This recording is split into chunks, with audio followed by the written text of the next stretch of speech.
எல்லாம் வல்ல இறைவனின் பெயரால் ஆரம்பிக்கின்றேன். அன்பானவர்களே, உங்கள் அனைவர் மீதும் சாந்தியும் சமாதானமும் உண்டாவதாக. இந்த நாட்டிலே தரம் 5 புலமை பரிசில் பரீட்சை, ஸ்காலர்ஷிப் எக்ஸாம் கிரேட் 5 என்று ஒன்றை நடத்துகின்றார்கள். இந்த பரீட்சையால் மாணவர்கள் படுகின்ற பாடு சொல்லி மாளாது. நான் முன்னரும் இது சம்பந்தமாக இந்த பரீட்சைக்கு கடைசியாக நடைபெற்ற பரீட்சைக்கு முன்னர் கூட நான் இது சம்பந்தமாக கருத்து வெளியிட்டிருக்கின்றேன். அதாவது, சில மாணவர்கள் பரீட்சை முடிவு வெளியாகுவதற்கு இடையில் பரீட்சையை பெற்றோரின் கண்டிப்பிலே படித்து எழுதிவிட்டு பரீட்சை முடிவு வெளியாகுவதற்கு முன்னர் நாம் தற்கொலை செய்து கொள்ளலாமா என்று கூட அந்த 10 வயது குழந்தைகள் யோசிக்கின்ற விடயத்தை நாங்கள் அவதானித்தோம். அந்த அளவிற்கு இந்த புலமை பரிசில் பரீட்சையை எந்தவித அர்த்தமும் இல்லாமல் மாணவர்களுக்கு அழுத்தம் வழங்கப்படுகிறது. அர்த்தமில்லாத அழுத்தம். இந்த பரீட்சையால் பெரிதாக எதனை இந்த மாணவர்கள் சாதித்து விடப் போகின்றார்கள் என்று சிந்திக்கின்ற பெற்றோர்கள் மிக குறைவாக இருக்கின்றார்கள். அறவே இல்லை என்று சொல்வதற்கு இல்லை. ஒரு 2 அல்லது 3 வீதமான பெற்றோர் எங்களது பிள்ளை இந்த பரீட்சையில் சித்தியடையக்கூடாது என்று கூட நினைக்கின்றார்கள். சாதாரணமாக படித்தால் போதும் என்று சொல்லி.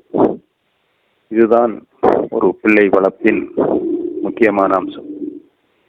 ஏனெனில் அவர்களது வயதுக்கேற்ற தூக்கம், வயதுக்கேற்ற போஷாக்கு, வயதுக்கேற்ற உடற்பயிற்சி, வயதுக்கேற்ற கல்வி, இப்படி எல்லாம் அவரவர் வயதுக்கேற்ற அளவில் நடைபெற வேண்டும். ஆனால் இன்று புலமை பரிசில் பரீட்சைகளில் கிட்டத்தட்ட 98 வீதமான மாணவர்களை பார்க்கின்றோம். அவர்களுக்கு சாப்பிடுவதற்கு விருப்பமில்லை, நேரமில்லை, வாங்குவதற்கு நேரமில்லை, உடற்பயிற்சிக்கு நேரமில்லை. நாம் இந்த சமுதாயத்தை எங்கே கொண்டு போய் கொண்டிருக்கின்றோம் என்பதை இனிவரும் காலங்களிலாவது அரசும் சிந்திக்கும் என்று நினைக்கின்றோம்.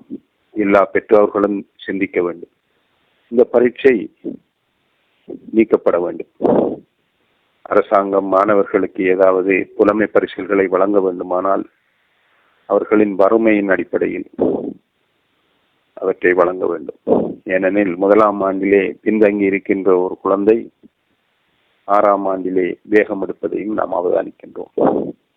எனவே இந்த மாதிரியான அழுத்தங்கள், கல்வி தொடர்பான அழுத்தங்கள் மாணவர்களிடமிருந்து அகற்றப்பட வேண்டும். மாணவர்கள் மீதான அழுத்தத்தை பெற்றோர்கள் அகற்ற வேண்டும், ஆசிரியர்கள் அகற்ற வேண்டும். இவ்வளவு சிரமத்திற்கு மத்தியில் எழுதிய பரீட்சையை மீண்டும் நடத்துமாறு ஒரு சாரார் கோருகின்றனர். ஏனெனில் 3 கேள்விகள் கசிந்துள்ளதாம், பரீட்சைக்கு முன்னரே கசிந்துள்ளதாம். அதுவும் பெற்றோர்கள் தான் ஆர்ப்பாட்டம் செய்தார்கள், இந்த பரீட்சையை திரும்ப நடத்துங்கள் என்று சொல்லி. இது மீண்டும் இந்த குழந்தைகளை அழுத்தத்துக்குள்ளாக்குகின்ற விடயம் என்ற கவலையில் நான் இருந்த போது சகோதரி ஹருணி அமரசூரி அவர்கள் இதற்குரிய ஒரு நல்ல முடிவினை எடுத்திருக்கின்றார்கள்.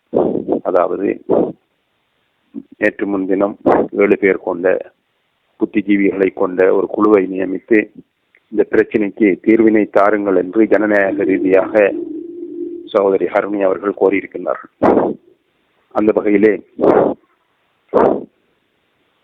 நேற்று அந்த 7 பேரும் சேர்ந்து முதலெல்லாம் ஒரு பிரச்சனைக்கு தீர்வு காண்பதாயின் வாரக்கணக்கில் மாதக்கணக்கில் அவர்கள் கூடுவார்கள், கலைவார்கள். அதற்காகவே ஒரு பெருந்தொகை பணம் செலவிடப்படும். ஆனால் நியமிக்கப்பட்டு மறுநாளே இந்த குழு தன்னுடைய பணியை சிறப்பாக செய்திருக்கின்றது. அதுதான் 3 வினாக்களுக்கும் கசிந்ததாக கூறப்படுகின்ற அந்த 3 வினாக்களுக்கும் முழுமையான புள்ளிகளை மாணவர்களுக்கு வழங்குவது.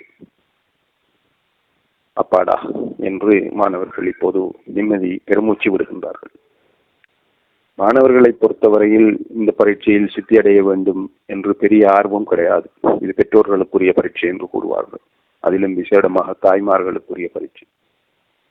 எனவே மாணவர்கள் நிம்மதி பெருமூச்சு விடும் அளவிற்கு ஒரு நல்ல தீர்வு வழங்கப்பட்டிருக்கின்றது. புதிய அரசின் திட்டங்கள் இடைக்கால அரசு தான். ஆனால் திட்டங்கள் எல்லாம் சிறப்பாக இருப்பதாக ஐரோப்பியர்கள் கூட பாராட்டும் அளவிற்கு இந்த நாடு சிறப்பாக கொண்டு செல்லப்படுகின்றது. ஜப்பானியர்கள் இடையில் கைவிட்டு சென்ற, இந்த நாட்டில் அப்போது இருந்த அமைச்சர்கள் லஞ்சம் கோரியதன் காரணமாக கைவிட்டு சென்ற வேலை திட்டங்களை மீண்டும் ஆரம்பிக்க வந்துவிட்டார்கள். எனவே இனிமேல் மாணவர்களுக்கும் ஒரு நல்ல காலம் பிறக்கும் என்ற நம்பிக்கையோடு விடைபெற்றுக் கொள்கின்றேன். நன்றி.